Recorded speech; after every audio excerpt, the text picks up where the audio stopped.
बदतमीज बहू। सभ्यता से भरपूर शास्त्री परिवार की इकलौती बेटी मोहिनी को बचपन में ही पढ़ाई के लिए विदेश भेज देते हैं, जहां से वो सालों बाद ग्रेजुएशन पूरी करके इंडिया वापस आती है, जो अब संस्कार, सभ्यता, संस्कृति जैसी चीजों से कोसों दूर होती है। एक सुबह मोहिनी शॉर्ट ड्रेस पहने, कानों में हेडफोन लगाए जोर जोर से इंग्लिश गाने गाती हुई घर में घूम रही होती है। सुबह सुबह भगवान का नाम लेते हैं, राक्षसों की तरह चिल्लाते नहीं। पॉप्स, आपको अच्छे गाने की बिल्कुल समझ नहीं है, सो ठीक है, चिल पिल। अरे मोहिनी, पापा से ऐसे बात करते हैं क्या? सारी तमीज भूल गई हो। ओह मॉम प्लीज, इतनी बड़ी भी कोई बात नहीं हुई, सो डोंट ओवर रिएक्ट। ऐसे ही दिन बीतते हैं जिसमें मोहिनी के तौर तरीके, रहने और बात करने का ढंग उसकी मम्मी पापा को परेशान करने लगता है। भला कोई मानेगा कि ये मेरी बेटी है? रीति रिवाज और संस्कारों से तो इसका दूर दूर तक कोई नाता नहीं, और अब तो लगता भी नहीं कि कभी होगा। अरे ऐसे कैसे नहीं होगा? लड़कियां सारे नखरे अपने माँ बाप को ही दिखाती है। ससुराल जाकर उन्हें सब कुछ करना भी पड़ता है और मानना भी। पत्नी की बात शास्त्री जी समझ जाते हैं और कुछ ही दिनों में अपने से भी ज्यादा धार्मिक परिवार में निखिल के साथ मोहिनी का रिश्ता पक्का कर देते हैं। रिश्ता तो पक्का कर दिया, पर यहाँ मोहिनी को कैसे मनाएंगे? शादी ब्याह के मामले में आटे में नमक जितना झूठ तो चलता है जी। इसी तरह एक के बाद एक तिकड़म लगाते हुए दोनों मिलकर मोहिनी को शादी के लिए तैयार कर लेते हैं और मोहिनी निखिल की शादी हो जाती है, जिसके अगले दिन से ही मोहिनी दोबारा अपने पूरे अवतार में शॉर्ट ड्रेस पहनकर घर में घूमने लगती है। बहू को ऐसे देख सास की आंखें फटी की फटी रह जाती हैं। अरे ये क्या बेशर्मी है, हमारे घर की लड़कियां जींस तक नहीं पहनती और तुम बहू होकर इतने छोटे कपड़े पहनकर पूरे घर में घूम रही हो। सीरियसली मॉम, प्लीज आप अपनी इस 80 के दशक वाली सोच में मुझे इंक्लूड मत करो। हाय तौबा, एक तो बेशर्मी दिखाती है, ऊपर से सास के साथ जुबान भी लड़ाती है। अरे जल्दी कपड़े बदल कर आ, घर की पहली आरती तुम्हें ही करनी है। इतनी देर में निखिल भी वहां आ जाता है। माँ, पापा आने वाले हैं, पूजा का सारा सामान तैयार है ना? ये पूजा हमेशा मेरे बॉयफ्रेंड्स के पीछे पड़ी रहती थी और अब हस्बैंड के पीछे भी आ गई।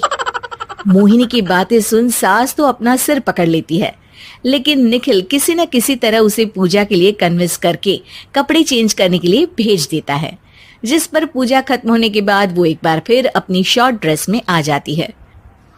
बहू, ये क्या तरीका है? संस्कार नाम की कोई चीज है या नहीं? नहीं ससुर जी, संस्कार मेरा दूसरा बॉयफ्रेंड था, अब तो मेरा उससे कोई कांटेक्ट नहीं है। मोहिनी का जवाब सुन के ससुर तो भगवान नाम जपते वहां से चले जाते हैं, लेकिन सास बहू के बीच कहासुनी फिर शुरू हो जाती है, जिसे इग्नोर करते हुए मोहिनी घर से बाहर चली जाती है और देर रात घर वापस आती है। मोहिनी, मैं जानता हूँ कि तुम विदेश में रही हो और तुम्हें वहीं की आदत है, पर यहाँ चीजें कुछ अलग है। अगर तुम उस हिसाब से कुछ एडजस्ट कर लो तो सबके लिए सही हो जाएगा। I am not in a lecture mood. Good night. अगली सुबह मोहिनी देर से उठकर एक बार फिर उसी तरह सबके सामने आती है, जिस पर उसकी सास कुछ बोले उससे पहले ही मोहिनी की दोस्त मोनिका और रचिल वहां आ जाती हैं। Oh hi darling, how are you? OMG, we missed you so much. I missed you too darling. Ram Ram, इन्होंने तो तुमसे भी छोटे कपड़े पहने हैं। अरे तुम लोगों के अंदर कोई शर्म लिहाज बाकी भी है या सब बेच खाई? मोहिनी, तुम्हारी मेड कुछ ज्यादा नहीं बोलती?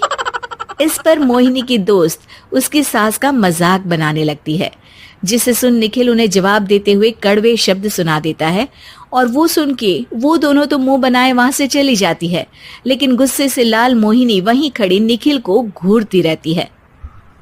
घूर क्या रही हो?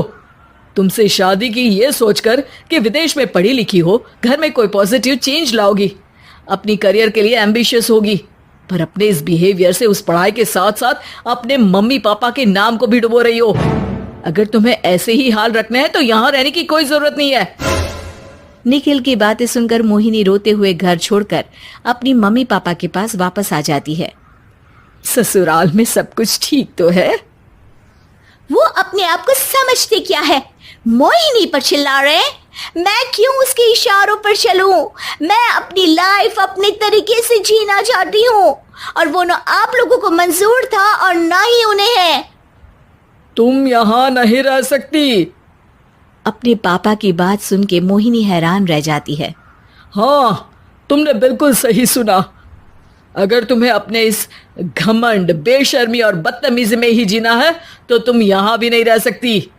बेटी, मैं मानता हूँ हमारे यहाँ रीति रिवाज बहुत मायने रखते हैं और हमने उन्हीं के ओवरडोज से बचाने के लिए तुम्हें विदेश भेजा था। एक लड़की जो शादी करके घर और बच्चे संभालती है, उससे तुम अपने आप को ज्यादा समझ सको इसके लिए भेजा था। तुम उससे ज्यादा समझो और बनो, पर तुम तो किसी दूसरी ही ट्रेन में चढ़ गई बेटा। उसके मम्मी पापा बहुत देर तक मोहिनी को सारी बातें समझाते हैं, जिन्हें सुनकर मोहिनी को अपनी गलती का एहसास होता है। वो जॉब ज्वाइन कर लेती है और ससुराल वापस आकर उन्हें मॉडर्न बनाती है और खुद भी कुछ रिवाज सीखते हुए खुशी से रहने लगती है।